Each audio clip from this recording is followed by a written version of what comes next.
हरियाणा के सीएम नायब सैनी का कहना है, राज्यपाल ने लिखित में देने को कहा है कि हम फ्लोर टेस्ट चाहते हैं, क्योंकि विपक्ष का दावा है कि सरकार अल्पमत में है। 1 महीने पहले ही हमें विश्वास मत मिला था। वे हमेशा कहते थे ऐसी बातें लोगों को भटकाने के लिए हैं, क्योंकि कांग्रेस कहीं नहीं बची है। लोग उनकी भ्रष्ट नीतियों के कारण उन पर भरोसा नहीं करते हैं।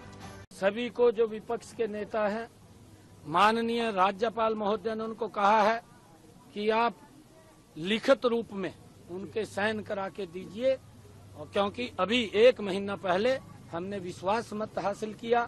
ये हर बार इस प्रकार का सगुफा छोड़ करके लोगों को गुमराह करने का काम करते हैं कि सरकार अल्पमत में है, क्योंकि कांग्रेस अब खत्म हो चुकी है।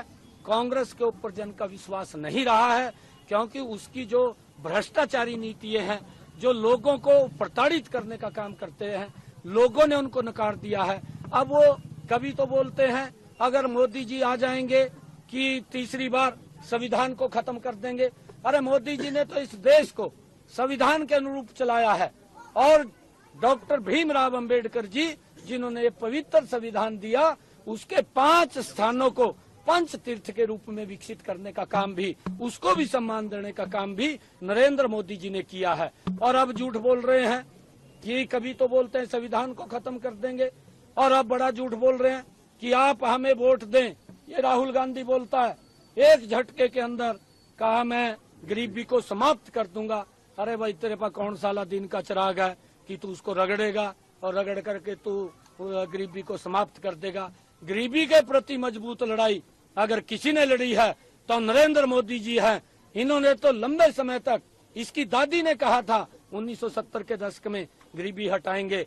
राहुल गांधी बताए देश को क्या गरीबी हटी है? तेरे पिताजी ने कहा था कि मैं 1 रुपया भेजता हूँ, 15 पैसे पंचकुला में लगता है, उसने क्यों बंद नहीं किए? अरे तू तो इस पिछले 10 वर्षों में ये भी सुपर प्राइम मिनिस्टर रहा है।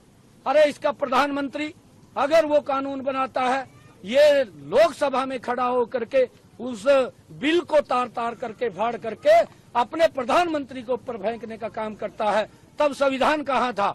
तब लोकतंत्र कहाँ था? तब वो पवित्र संसद जहाँ बैठ करके हम देश के 140 करोड़ आकांक्षाओं के ऊपर काम करते हैं, तब वो कहाँ थी? ये देश को गुमराह करना बंद करे। कांग्रेस को देश ने नकार दिया है। आज भारतीय जनता पार्टी घर घर जा करके, हर बूथ, हर घर जा करके एक एक व्यक्ति से मिल करके आज नरेंद्र मोदी जी को तीसरी बार इस देश का प्रधानमंत्री बनाने का काम करेंगे। और ये मोदी जी की गारंटी है, मोदी जी ही गारंटी है कि देश में गरीबी के प्रति मजबूत लड़ाई मोदी जी लड़ रहे हैं, और देश को विकसित राष्ट्र बनाने का काम भी नरेंद्र मोदी करेगा। पे हमला हुआ है, क्या कहना चाहेंगे? देखिए, दुर्भाग्यपूर्ण है, इस प्रकार के हमले नहीं होने चाहिए, क्योंकि अगर जो लोग इस प्रकार के हमले कर रहे हैं वो अपना बौखला चुके, हम ये बात कहेंगे। अरे बात करिए बैठ करके, सरकार बात करने के लिए तैयार है। हमारे केंद्र के 5 मंत्री आए, हर व्यक्ति को वोट मांगने का अधिकार है, वो लोगों के बीच में जाएगा। अगर किसी को कोई दिक्कत है, कोई परेशानी है, वो बैठ करके बात करे।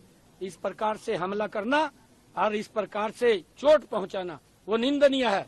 इसकी जितनी निंदा की जाए उतनी कम है। जेजेपी कांग्रेस पे आरोप लगा रही है, जेपी पर आरोप लगा रहे हैं सर कि इस तरीके की छवि के उम्मीदवार। इसके बारे में मैं नहीं देखे कुछ बोलता, परंतु इस प्रकार के हमले वो निंदनीय है।